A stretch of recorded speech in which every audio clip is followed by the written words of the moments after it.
দেওয়াল লেখা নিয়ে উত্তপ্ত মধ্যমগ্রামে তৃণমূল আইএসএফ সংঘর্ষ, হামলা পাল্টা হামলার অভিযোগ দুদলের এবং সংঘর্ষে আহত দুপক্ষের বেশ কয়েকজন কর্মী। আমাদের সঙ্গে রয়েছেন প্রতিনিধি জিয়াউল আলম। জিয়াউল, কি ঘটনা?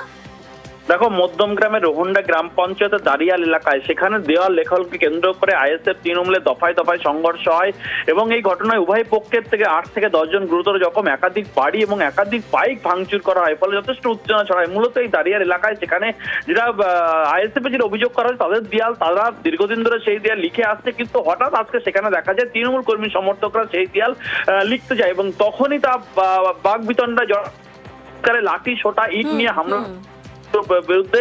ফলে ইতিমধ্যে এখনো পর্যন্ত তৃণমূলের যেমন বুথ সভাপতি সহ বেশ কয়েকজন আহত হচ্ছে, অন্যদিকে আহত হচ্ছেন তাদেরকে মধ্যমগ্রাম এবং বারাসাত হাসপাতালে ভর্তি করা হয়েছে। তারপরে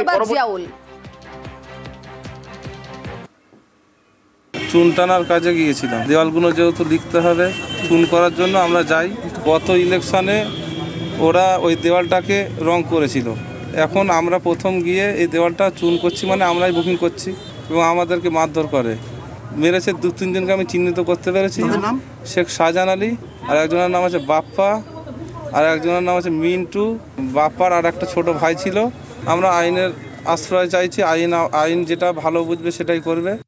টিএমসি দেয়াল লিখতে এসেছিল, আইএসএফের যে দেয়ালগুলো লেখা হয়তো সেইগুলো মুছে ওরা জোর জবরদস্তি করে দেয়ালগুলো লিখিয়েছে। আমাদের পাড়ার ছেলে তোমার বলছে যে আমাদের দুটো দেয়াল ছেড়ে দে, তোরা সব লেখ।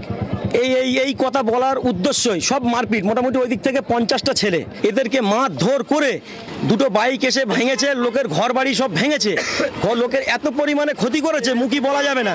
এই দ্বিতীয়বার এই মারধরগুলো যেন না হয়, প্রশাসনের কাছে আমাদের এইটাই রিকোয়েস্ট।